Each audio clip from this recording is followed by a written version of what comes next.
Welcome to this week's sessions, or this week's Songwriter Sessions. I'm Rich Jennings from Region Media. We don't have Nick Kazonis with us this week, but we do have Andre Detti.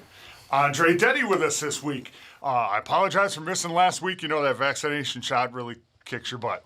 But it is an absolute pleasure to have you on this week. I haven't had the opportunity to see you play, so this ought to be really fun for me. I'm excited. For those like me that haven't had the opportunity to hear you play, where did it start? Where did it start? Take us back to where it started. I think first time I bought my first rock album, I was like 8th grade, 7th grade, Red Hot Chili Peppers album. Okay. So before that I knew a few of their songs, but I think they inspired me to pick up a guitar at first. So my grandma got me my first acoustic, took some lessons with... Actually, when Mark Adrian used to be, I know he was on the show not too long ago. Yeah. He used to teach, taught me a little bit for a few weeks, and ever since then, I've just been picking it up myself.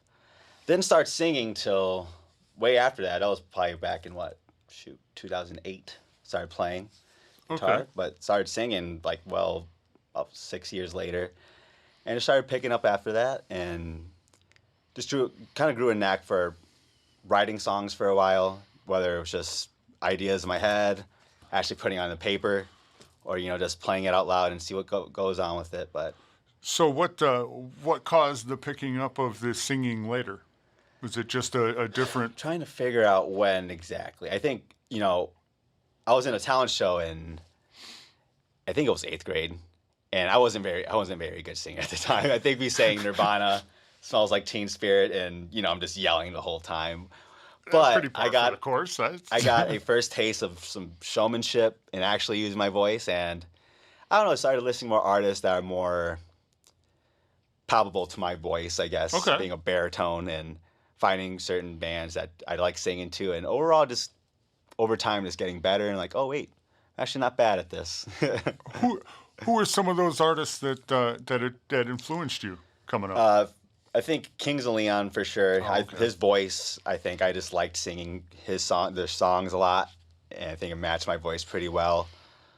And Red Hot Chili Peppers, of course, just learning these songs that are fairly easy to sing, but I don't know, starting to get a knack for more R&B singers, Marvin Gaye, Bill Withers, and just these baritone voices that I can match with. Absolutely. Or at least try to. Marvin Gaye's a little on the advanced side, but just trying to find what works for me. Really. Yeah. All right. Yeah. So where'd you cut the teeth on? Is it a lot of open mics? Is it jams? Is it? First it was open mics. Yeah. I was in first I was in a lot of metal bands at first. Okay. So first it was just all guitar for me and just playing heavy, distorted guitars. And then didn't really pick up the actual singer-songwriter thing, I think, till probably in high school. It was open mics or just little events that places were having that needed music, and decided to just join in and started working out pretty well. Yeah, I was to say, it seems to be working out. Now, when you started songwriting, what caused you to jump into songwriting? What was it? A heartbreak? Was it Well, it's always a heartbreak. It's always a heartbreak. Amen. But I think just wanting to do songs my way. I think when I listen to songs, I think of ideas I could have done or what I should have done. Listening to good music, you sound like, oh, why didn't I think of that first? Yeah. But having the opportunity to create and basically do whatever you want. That's the beauty of it. You can make your songs however you need them to be, and it's finding the open space to do that really caught on to that really quickly. Okay. It was easier for me at times. I think sometimes the creative space is not as open as other times, but right. I think at first, when I first started actually doing it, it was pretty song after other song after other song, all these ideas coming together. And so when you first started songwriting, was it kind of like what you were saying? Did you have that big rush of songs that you get where all of a sudden you opened up the creative door? Definitely. It's like back in my previous band, Fragile Soul, You know, I was doing a lot of songwriting there, whether it was singing or the music writing, and yeah, it was just like idea after the other. And certain times you hit the plateaus. Yeah. You know, you always. I feel like every singer songwriter gets them, unless you're Rolling Stones and you just put on songs after songs after songs, or Grateful Dead, which I don't understand how they do. How you hear about musicians having thousands of unreleased songs, like thousands. Yeah. Can barely write one in a month, let alone. I was just reading something the other day. It was Paul McCartney, and I want to say, I'm going to butcher this number, but I want to say they said that he has over 5,000 unreleased songs that it's just, that he's never put out there. Paul McCartney, I understand a little bit, but still, like, where are they? Where are these songs? And why aren't they out? Well, Prince is another one. Yeah. Prince, they say in the vault, there's unreleased albums that he fully produced. I guess how do you do that? I mean, I don't know what his estate will do now. Especially those artists that passed away. Like, what are they going to do with all that? Like, that's one of those things that's tough, especially like Prince. Yeah. He put him in the vault for a reason. Yeah. But your fans kind of want to hear them. That's it. That's a tough thing. Yeah. So when you get to a point to where, you're part of the way through a song, you're working on something, and then you hit that plateau, and you're like, sometimes my ADHD gets the best of me, and okay, I either just go to another idea or just go back to practicing covers or just not working on music. It's kind of rough sometimes, but yeah, I get through these song ideas. They're almost done, and then you kind of just like, I don't like it anymore. So you just kind of put it in a drawer. Yeah, it's weird. Yeah. It's like you're in love with it at first, and maybe other singers can explain this, but it's just like it's weird how you can just start an idea, be in love with it for a certain amount of time, and then all of a sudden it's just gone. I can understand for sure. I mean, my mind. We've talked about it before on the show. Is my mind does not work. I'm in awe of people that can do that because my mind doesn't work that way. Yeah. I'll come up with all the ideas for shows and stuff like that. I can't write songs. I can't. Yeah.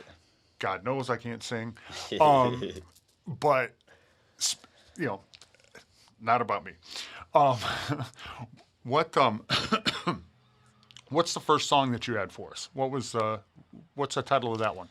I guess I'll start with the song Love Is. Okay. And you ever heard the little comic strip, the Sunday comic, The Love Is, and it has like those two little naked people on it. Yeah. Yeah, it was kind of had that based on that title, and I feel like the idea of what people think love is subjective. I think everyone has their own idea, but at the same time, while everyone has their own idea, they all kind of they can all fall under some sort of same category, whether it's unhealthy, healthy, or I got you. Yeah. Absolutely. When did you write it?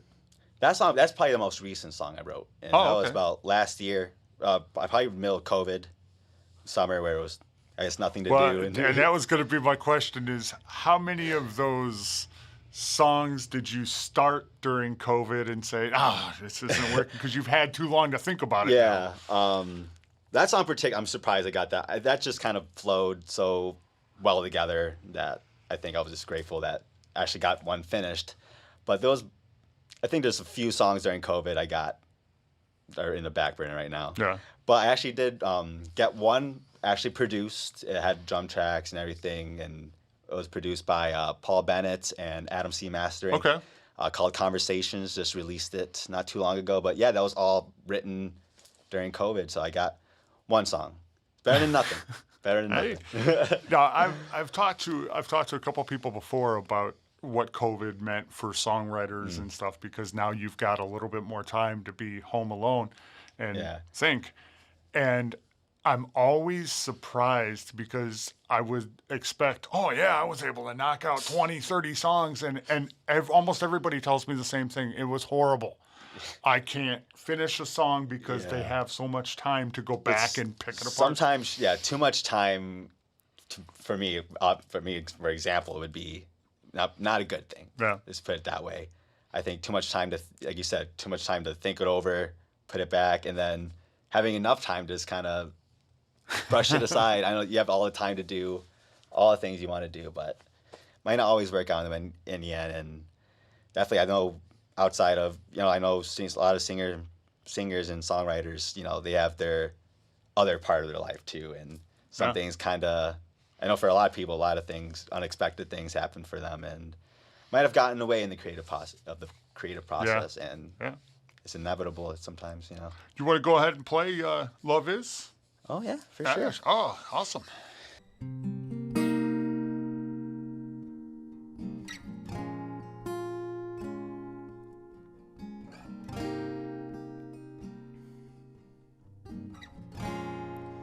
It hides through pictures.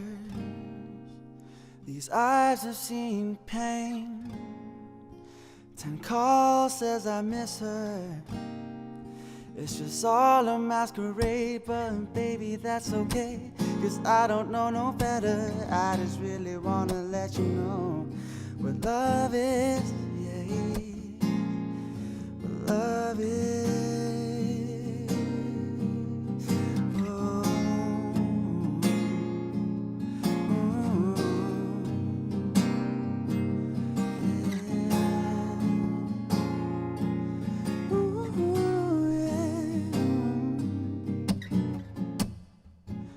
Force people into our own narratives, not knowing what they've been through. It's just all relative, but baby, that's okay.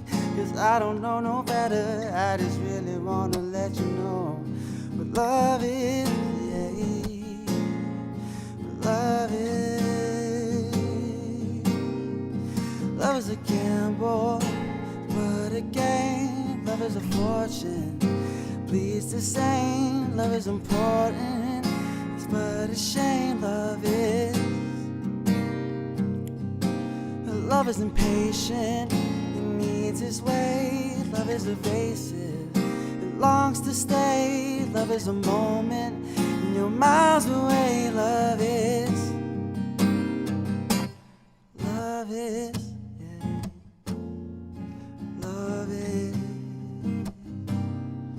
Love is.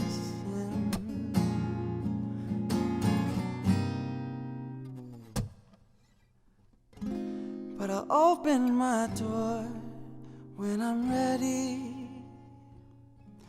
But they're wide open, yours since the first day you met me. Let's stay away for long in our own separate place. While we learn what love is. Oh,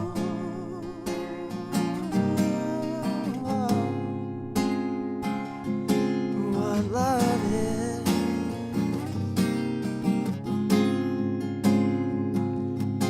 What love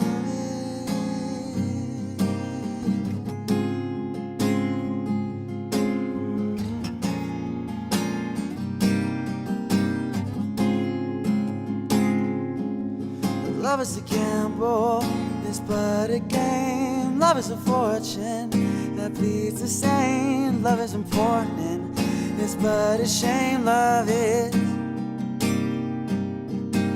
Love is impatient, it needs its way. Love is invasive, it longs to stay. Love is a moment, and you're miles away. Love is.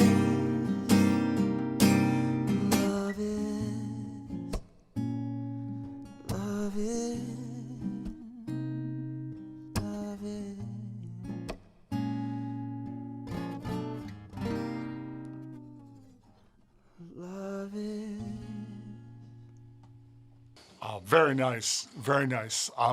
You've got one of those voices that makes you transport places. It's amazing to hear, and as you were singing the song, it makes you envision things. Really? Yes, and I'm actually at the point. It was funny because halfway through the song, I'm going, I can't envision this voice doing Nirvana in a talent show. Come a long way. I remember one time it was It was a music teacher held the whole talent show thing, right? Okay. And he was showing all the like presentations to all the students in his classes. My friend came after me after class, Pablo, you can't sing, man. I'm like, oh man. I didn't take it that personally because I was like, yeah, it was probably just me yelling the whole time. Yeah. But I think I've come a long way since then. Oh, yeah. No, I definitely would not classify that as not being able to sing. Thank you. Take us into one of your songwriting sessions. Let's start it this way. Where do you go? Where's that songwriting? Right up here, in my Okay. head. Like it could be middle of my shift at work, Okay. or just passing. A lot of it happens in my head. I think of the ideas, whether it's the lyrics or the actual music and instruments, everything. It's all in my head, and then I try to see if I can just put it into my guitar or whatever I'm using. And 9 out of 10 times it works out pretty well. But yeah, a lot of it, definitely play it through my mind first. And it's tough sometimes because I'm trying this thing where I'm trying to be present, trying to be less in my thoughts, less thinking and all that. But like, man, I need some songs to write. How does that work when you're at work? When you're halfway through a shift and you've got something that just popped in your head that I just go right into it. My whole life it's been a lot of thinking. So I'm used to it. I'm good at multitasker in that sense. But yeah, ever since I can remember, that's how I've been writing songs. Middle of whatever I'm doing. If there's a song I'm really excited about, I'm thinking about it the entire day. Or whenever I'm like, I remember it. But well, that was going to be my next one. Was how does it go? Because this fascinates me, because I can just imagine being in the middle of a shift and something pops up that you've like fallen in love with. Yeah. You're like, oh, I love this. You've still got 4 or 5 hours to go. How do you remember that? My good old trusty voice memo on my iPhone. I try to remember it, and it's with my mouth, so I'm just being like, or something, making the bass noises into the phone. And 9 times, like a few times, I'm like, what does this mean? And I totally forget it, and it upsets me. But sometimes a new idea arises out of it, or the same one I'm thinking. But yeah, it's frustrating when you don't have the opportunity to. You think like, oh, I'm going to remember this. There's no way I can forget this. Yeah. And you pick up your guitar and like, how'd that go again? Yeah. So it's a risky strategy, but sometimes it works for the best. Yeah, because there's no way I could remember. I couldn't do it. There's no way. Okay, we'll go into the next step of this now. We're going to walk right through the process. You get home from work. You take out that voice memo. Where do you go physically? Is there a what does Nick call it? A garage mahal, or is there a dungeon? Is there I guess my room. My room's always where I go for honestly anything. I try the whole house. Either my living room's gonna be nice and feng shuied, or it's my room. It's like I always have to have that one place where it feels right at home. I feel really like a personal touch. But yeah, but I don't think I need one of those places per se, but it does help. But wherever my guitar is at is where I need to be in order to get these ideas down pat as soon as possible before they just rush away. Right, absolutely. So then, what? I guess there's so many questions in my head about this because, like I said, my brain just does not function that way. Where do you get the melody from? Where does that come from? I feel like a lot of, especially melodies I've written in the past, I feel like they're just locked in that subconscious, just like kind of waiting to be there. Whether it's just like an idea, because I've often found myself writing a song and then I listen to another song later. It's like, oh wait, that sounds familiar. I was like, I probably just subconsciously just got the idea. Right. But I just sing out loud, whatever sounds good to me, or I sing along to other songs. I feel like getting your inspired like from other artists, other songs you like isn't a bad thing. It's not like stealing. You just get inspired, and you might think of something that's just a little click different, or might be completely original, but hey, saying you got the idea from certain artists or certain melody that's already famous or not, let's say not famous, but yeah, I don't think there's any shame in that, but. Or if it just pops in my head randomly, which has been known to happen, then I'll just go with that. Is there a specific, not style, but specific little things that you tend to fall in love with when you're writing? Like in the middle of that one, you had a stop in there that was really cool. Yeah. Do you tend to use little techniques like that more, or? I try to like switch it up, not make it sound so. A lot of these things are like on the spot too. Like a lot of these songs I've written with my acoustic guitar, but I've always had some sort of idea that there's going to be some drum track behind it, okay, or other ideas that kind of go into it. But actually, just doing it like completely naked, just acoustic. Sometimes I have to think, how can I make this more entertaining, or just more different, unique, and different like other ways. But yeah, there's certain ideas, styles I play. Like I like the I just doing certain things. I just like those steps, these jazzy chords. But I just try to keep it. Yeah. What I know too, I'm not gonna try to do something I'm not aware of or like not familiar with, but try to keep it best I can. Right, I got you. Now, do you lean more towards the biographical, or do you lean more towards fictional stories? I've written some of both. I think it's weird. Like when I think of lyrics is the hardest thing for me. Okay. And so like when I think of a melody, I don't think of the words with it. Maybe I'll throw in words randomly that don't really make sense, like just kind of see what fits.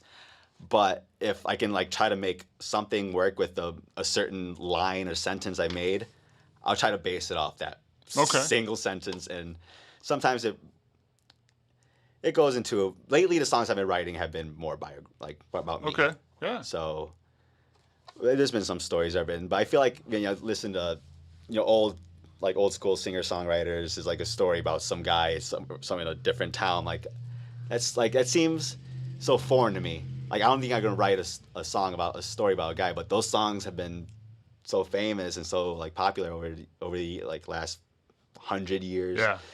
It's not. While I think it's something I can't really do, might be something I might explore in the future. I mean, who knows how my storytelling abilities can be. Yeah, it'll. But yeah, mostly it's more on a personal level. Okay. Yeah. All right. So is it a bit of therapy for you?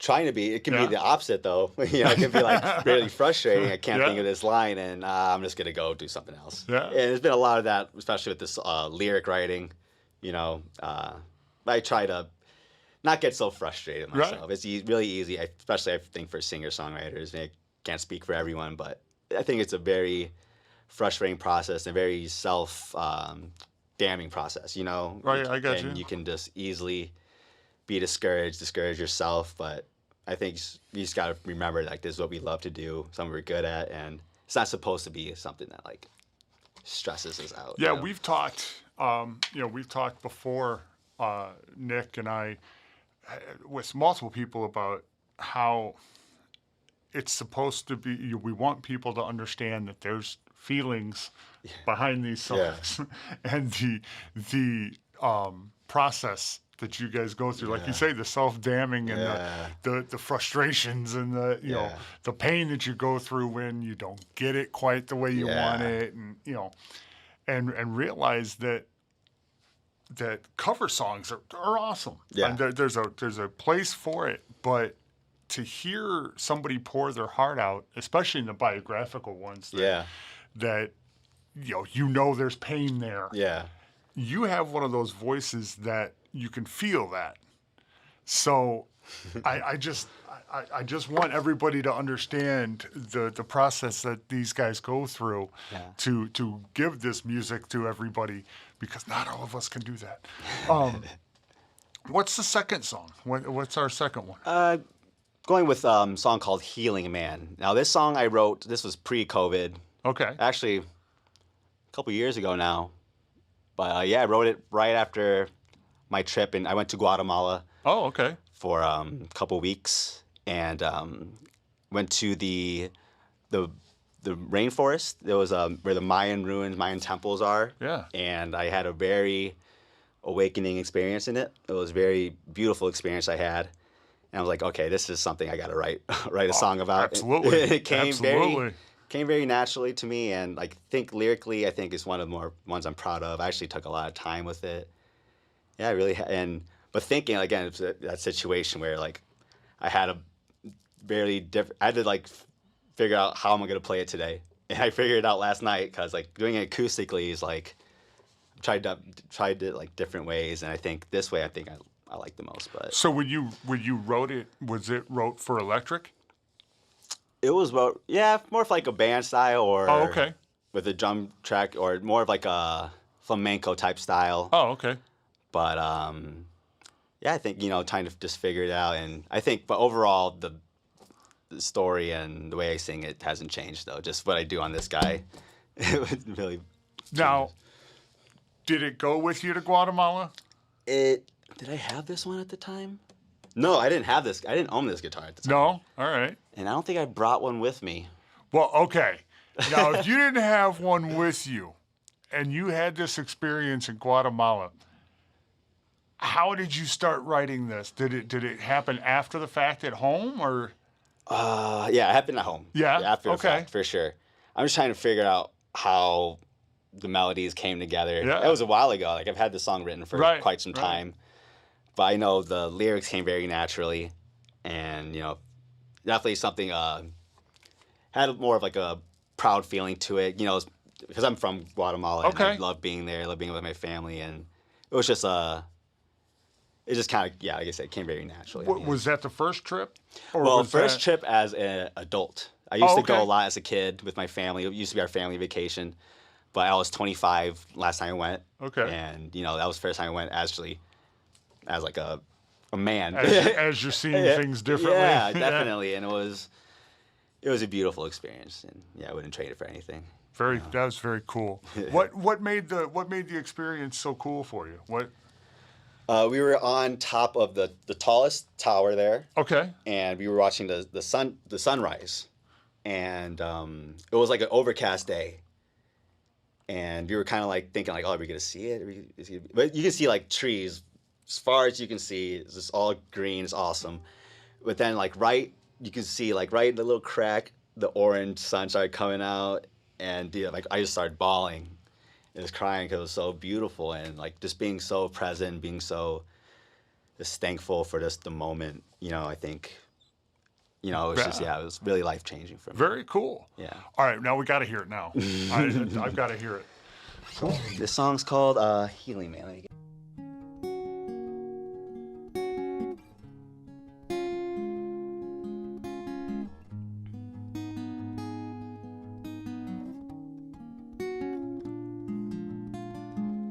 In the calm and steady, we patiently wait in silence for the sun to rise.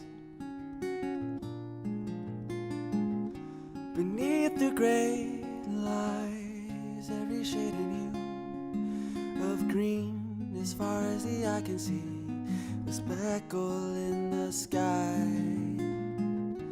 The canvas begins to break.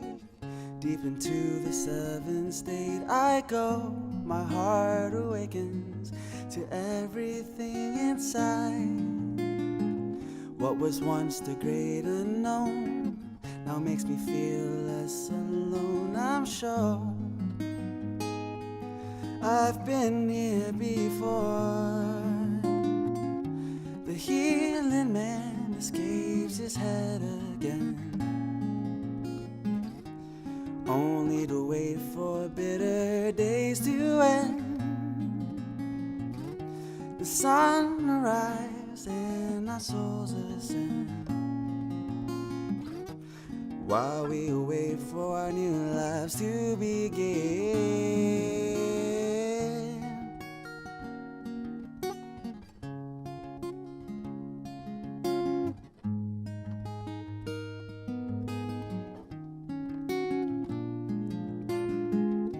And in this moment there are few words left to say.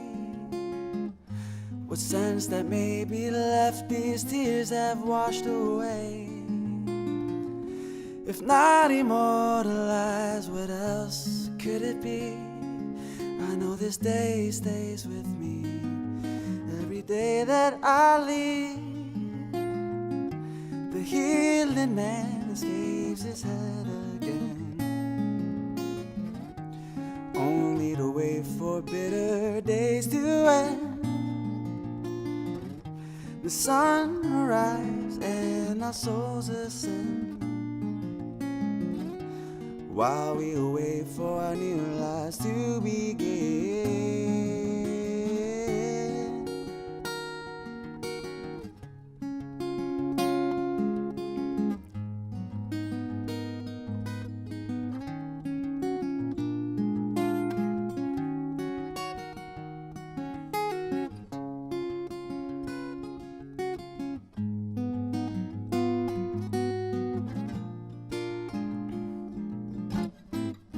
Breathe in this hollow tree and absorb its power,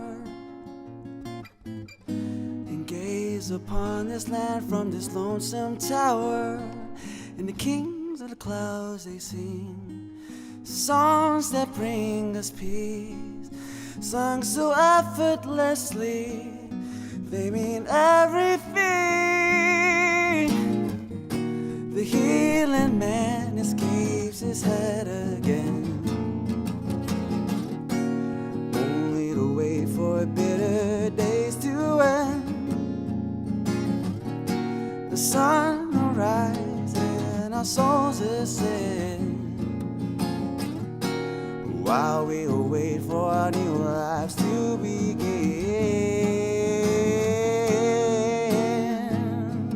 Oh.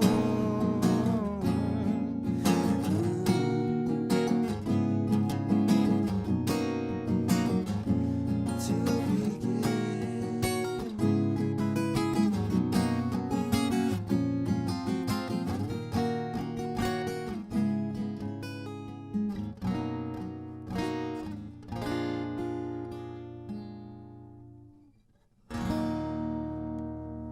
Thank you.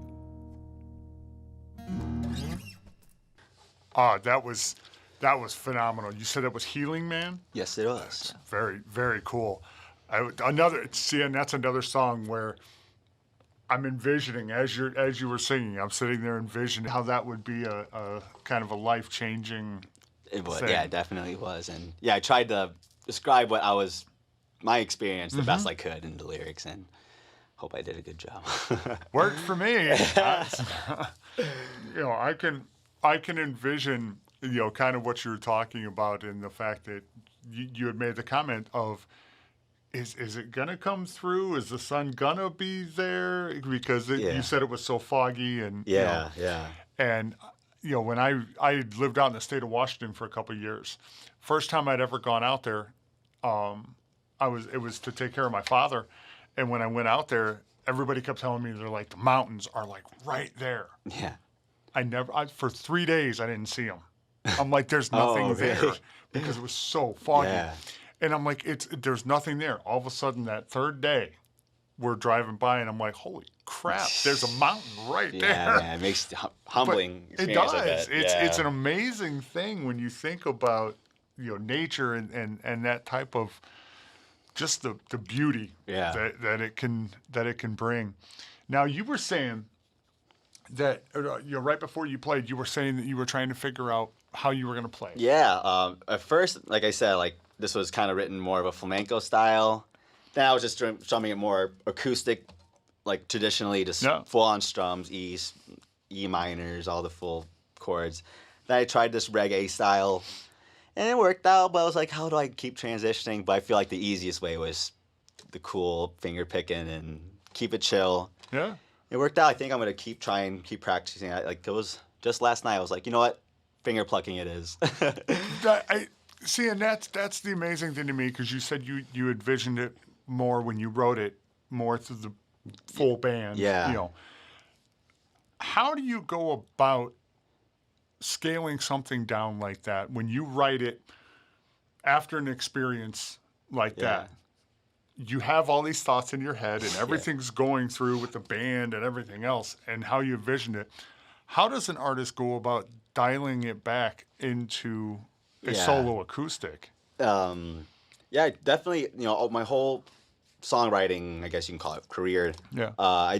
It's all been either if I'm playing covers, I'm going to try to play it onto acoustic the best I can. So I try. A lot of times I'm transposing songs to make them more feasible for the acoustic guitar. So doing it for my own songwriting made it a lot easier. Because I definitely like doing that with covers, like making them my own and making them more, like I said, feasible for acoustic and my voice and whatever. And it ends up just kind of being more my own, which is nice. But I think I tried this, like I said, it was a lot of trial and error. That's definitely the process. Absolutely. But just finding what you like and sticking it and practicing, of course. Practicing is obviously, don't do it enough. I think I'm not the only guilty one here of that. But yeah, practice, and just keep trying things over. Yeah. No, the choices of, how to change it from the original, when, like I said, when you have such an experience that you're basing it off of, it's just got to be, it's got to be crazy to me.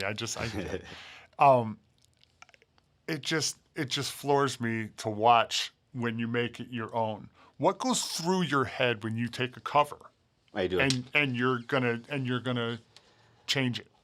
Well, it's gonna sound good first, or is someone gonna be offended at how much if I'm butchering the song or how? But I mean, obviously, if I'm gonna like it, that's my choice. But I think the most feasible makes it more easier for me to sing.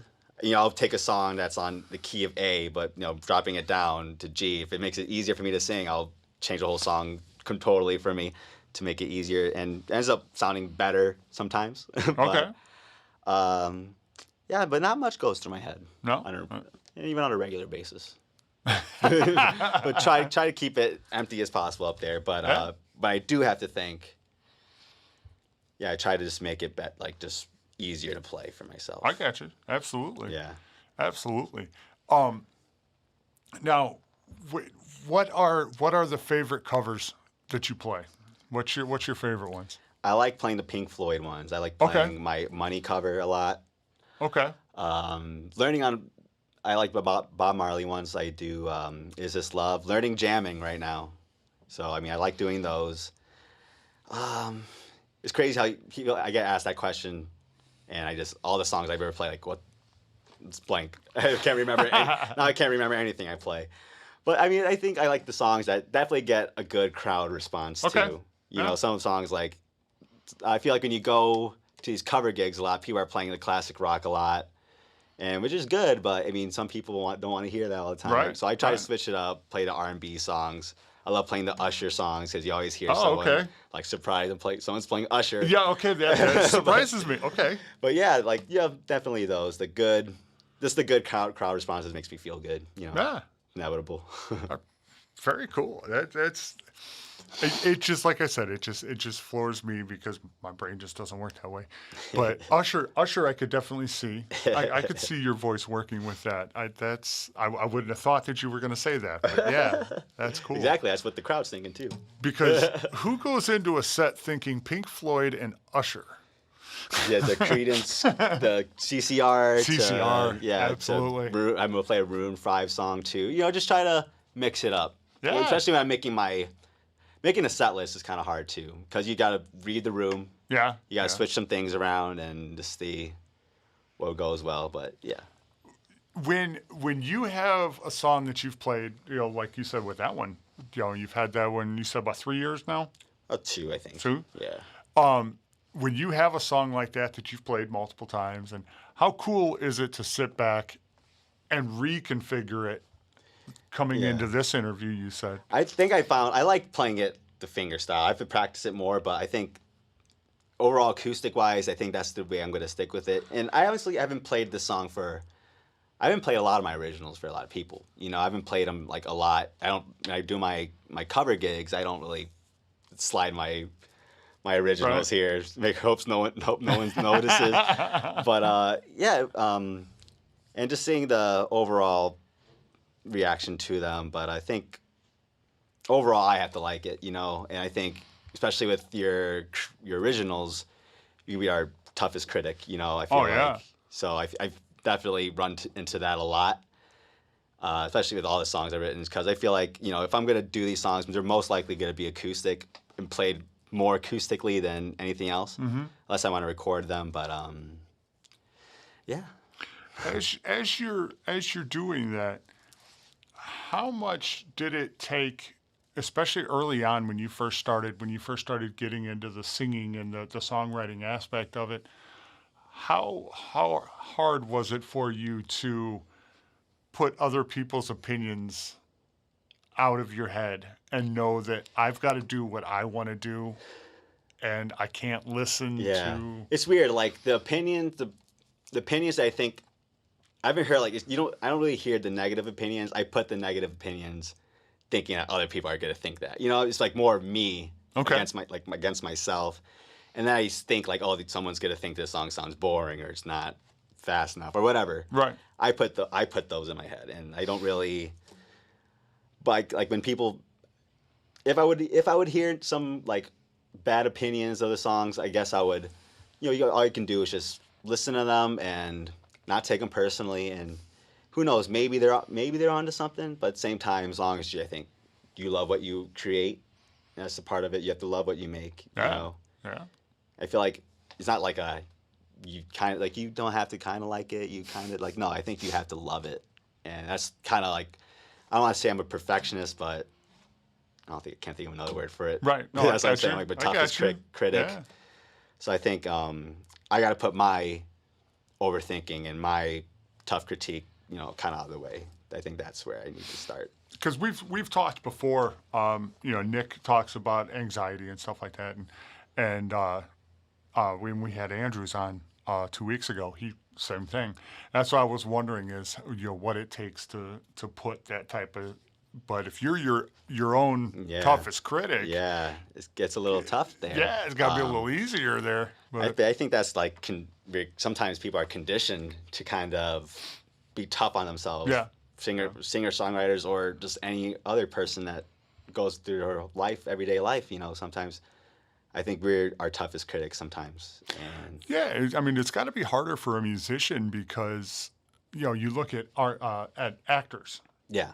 They make their movie, they make their TV show, they're on the set for the day, they get it done. They don't watch it again. A lot of them don't. I feel like I wouldn't. I'd be that actor. A lot of them don't. Musicians can't do that.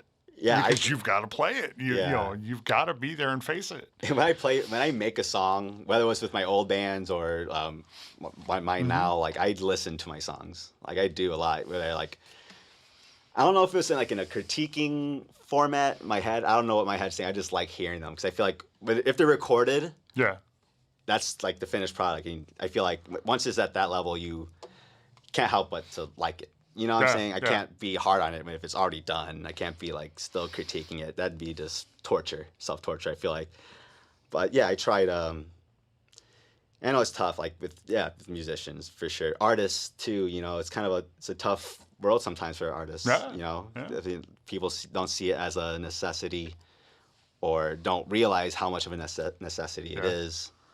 But we're always thinking of what other people think. I think that's a good trick for anyone. Just stop worrying what other people think. And stop giving a shit. Well, because at that point, it really, not to sound mean, but it doesn't matter at that point. You've got to live with you. Yeah, man. Absolutely. Yeah. Now, something I haven't asked before, when you go and you get into the studio and you get a song produced, which you said you just had one produced. Yeah, I recorded it at all this stuff at my house. Oh, okay. In my room, and I had two other guys produce and master it for me. How tough is that process to send out that perfect cut to get it mastered? Well, for this last particular song, I'm talking about, it really flowed together really well for me, surprisingly, because all the other ideas I've tried recording is just I have a lot of halfway done songs on my drive. So, but this one really came together really well vocally. Just sat down, recorded it, got it all done, and I was like, all right, I guess this is this is done. Because I could just You know? envision it being a labor, I feel like it can labor-intensive be. process. Yeah. I mean, who knows what they went on their end, person that masters and produce. Right. It must be weird, like producing other people's work. That was good. Well, that was Yeah, going to be you my know? very next question. Yeah, Is like when you do that, you really do have to find a producer that you you gotta- jive with. Yeah. Because that's got to be hard for you to be the one that writes it and it's your vision. Yeah. And then you turn it over to them to here, finish it.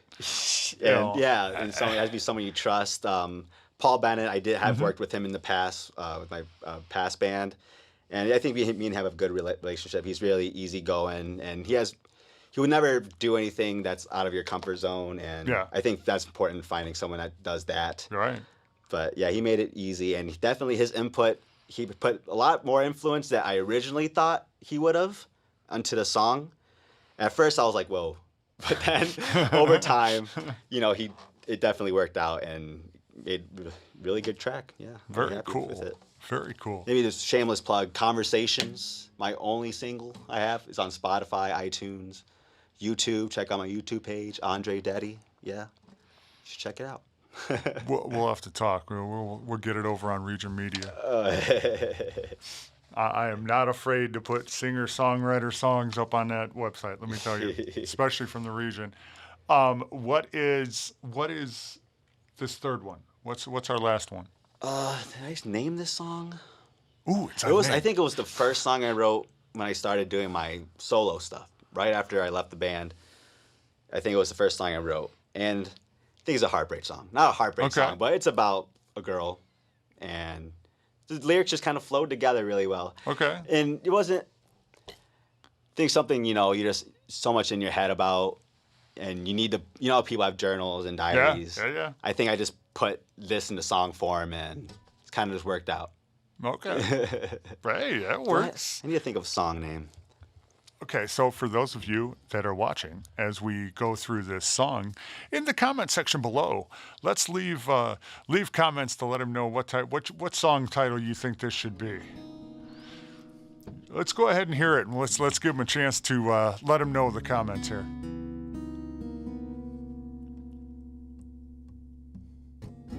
So subtle yet obvious, this is going nowhere fast.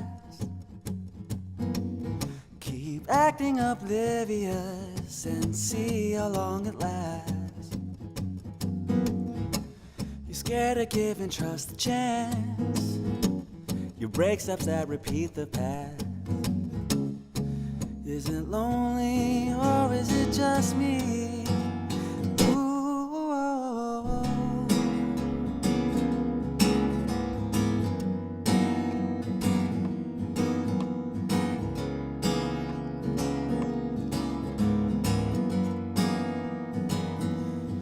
Conscience tells me to move on, but I don't listen. I wanna show her all the kinds of things she's missing. Her place in my life seems to be exaggerated. I cannot control these thoughts, I'm easily persuaded.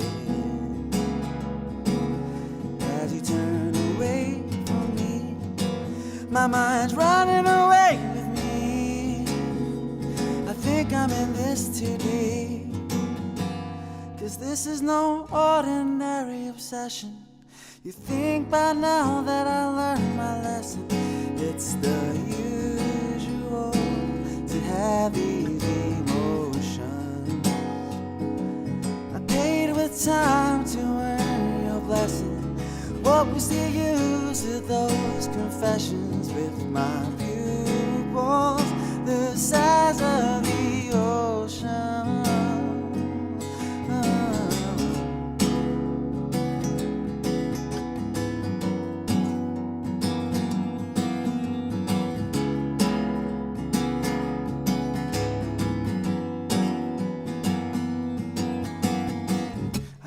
Comfort in solitude, at least that's what I'm told. Played with thoughts of you, a disease I cannot control. Why'd you have to break the mold? You dug yourself up quite a hole. Do Do I want you 'cause you don't want me? 'Cause this is no ordinary obsession. You think by now that I learned my lesson.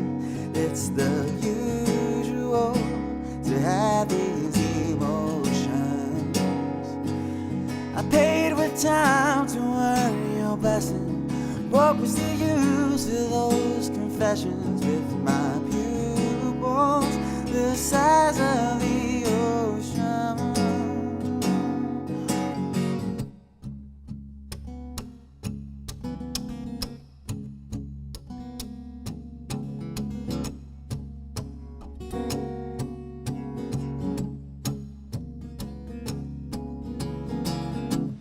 Why'd you make it personal when years of this habit can take a toll? Choosing nothing but solitude, but I can do without the tension that is in this room. So just take what you want, take what you need. Tell me what you wanna hear, I'll make it come true.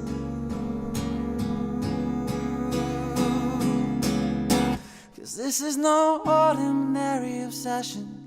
You think by now that I learned my lesson. It's the usual to have these emotions. I paid with time to earn your blessing. What was the use of those confessions with my pupils the size of the ocean?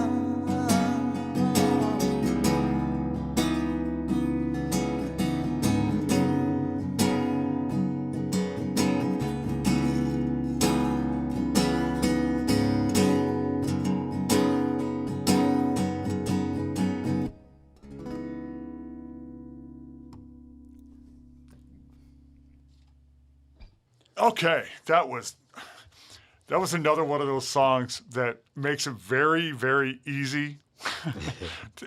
Your songwriting, it's very easy to see exactly where you're coming from. Because, yeah, I could see that entire song very vividly. Some of the words that you put, I was trying not to laugh at the very beginning because the way the song. What was the first line that you said? So subtle yet obvious. No, Right. okay, it was the one right after that. Then Keep acting oblivious. that's what it was. It was a keep acting oblivious. I was like, oh, I know where this is going. Okay, I see exactly where this is going. For those of you that are watching, you definitely have some tools to name that song there. There's definitely some lines in there that would make it a really cool title. Now, I did notice, and I guess I didn't notice the first two times, you don't play with a pick. No, I try. I mean, Okay. I like to just keeps me. I feel like with picks is like for me at least. Okay. It's just limiting. I feel like with my playing acoustic, I can just like finger pluck but strum at the same time. My index finger is always the nub by the end of the song. That was what I was going to ask. That's exactly what I was going to ask. Is how worn down does that Yeah, get? it gets pretty scratched up. Yeah. I mean, and I'm not one of those. I know guys grow out their thumbnail, their index finger long. I can't do that. I don't know. But yeah, I mean, I've been playing like that for a while. Right. And I like playing. It depends on the song too. Like if it's more of a strumming song, then that could have been a good picking song, but. It sounded great. I wouldn't change it. Yeah. But no, that was very cool. Now, as we've dove into the songwriting aspects and what goes into it. Now we're gonna dive into my favorite questions here. Where is the ultimate venue for you? Ultimate venue. Yeah. I'm not thinking like of a big place. I'm thinking first thing my head went to is Chicago. Okay. So honestly, anything in the city would be awesome. I'm trying to think of places I've played there, but places I haven't played there probably be the best. Obviously, the question, but I've heard Red Rocks quite a bit. oh, yeah. I mean, that's pretty big. I mean, Yeah. mine didn't go. That's like huge. But And we had Red Rocks would be sweet. we had one a few weeks ago that said Soldier Field. Soldier Field. And the funny thing is I guess it's because I'm such a Bears fan that easy. And every time I think of Soldier Field ones, the Stones, Grateful Dead, U2, and U2 is there. It's Pretty big band. That's a big. When you Big think names. about it, that's big. So, Andrew said Madison Square Garden. That was one. Okay. I was like, oh, okay. Yeah, you guys are thinking big. I'm thinking of like a pretty small room, but like, good Yeah. crowd. But Yeah. these guys are going all out. Yeah, I guess I no, have to they- yeah. think my answer through a little more. What's the biggest crowd? Biggest. I shouldn't say crowd. Biggest event that you've done. Shoot. Probably playing at the Acorn Theater. Oh, okay. In, Up in Michigan. Yeah, I know Three Oaks, exactly what you're Michigan. talking about. Yeah, I played there a couple times. Always great. I love that venue. Yeah, I man. love the that people venue. there just love music. They love being there, and you can just tell it's always good energy. And Yeah, I took my wife to Bodine's. The Bodines were there. Okay. And she absolutely loves them. And it was an incredible venue too. Yeah. It's the simplest of venues, Yeah. but it's so Yeah. you're right there. And it and sounds great. and- it is. Yeah. That is a really nice venue. Shout out for sponsorship. No. But who's that dream collab? They could be alive or dead. collab. If you had your choice, who is that collaboration? Man, these are questions I should have thought of before. Dream collab. I have to come back to that question. Is it the Chili Peppers? I don't think so. I don't No? know if we would, I would think of more jazzy. And, Okay, I could I'm see not that. sure. I could see that. That's a tough question. There's a can't- lot out there. Yeah, it's too many to choose Yeah, from. that- Sorry, I can't be more absolutely. direct, but I don't know. Anyone that just doesn't have to be a female one. Okay. Like, it'd be like a duet type thing. Okay, But we'll see. All right. We'll see. so now where can we find you? When we want to hear good live music, where can we find you? Good live music. Well, places around here. I know I play at Stacks a few times, Square Roots, up your alley. I play at the Hunt and Gather events a lot Oh, in okay. Crown Point. Yeah. Yeah, I usually do try to play as best I can, but hopefully soon I can get those original gigs going. Yeah. But overall, I just like playing around here and just like my Facebook page, Instagram page, follow me, and I'm all there. You can find out where I'm playing from through there. Absolutely. I always live stream my shows through there, Okay. so that works too. Yeah. Absolutely. Well, it was an absolute pleasure having you Yeah, on. it's a pleasure to be on here. And those of you that are watching, go ahead and follow him as much as you can. Get out there and support the original artists in the area and their music. And if you're at a cover show, don't be afraid to walk up to them and tell them we want to hear your originals. Please So, do. Thank you for joining us. It's been another great Freakin' Friday Songwriter Sessions, and we will see you next week. Mask up and be safe.